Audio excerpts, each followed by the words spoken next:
باب فضل صلاۃ الصبح والعصر، صبح اور عصر کی نمازوں کا بیان۔ حضرت ابو موسیٰ اشعری سے روایت ہے، حضور صلی اللہ علیہ وسلم نے فرمایا،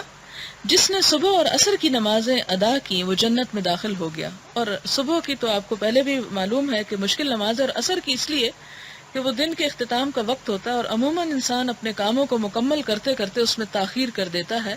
یا اس کی طرف سے غافل ہو جاتا ہے، اسی لیے قرآن پاک میں والعصر خاص طور پر اس وقت کی قسم کھائی گئی۔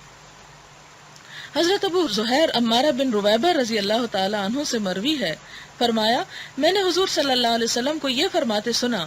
وہ شخص جہنم میں داخل نہیں ہوگا جس نے طلوع آفتاب سے پہلے اور غروب آفتاب سے پہلے نمازیں ادا کی، یعنی صبح اور عصر کی نمازیں۔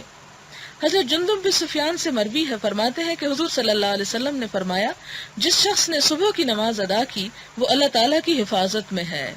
وہی حفاظت جو شیطان کے شر وغیرہ سے۔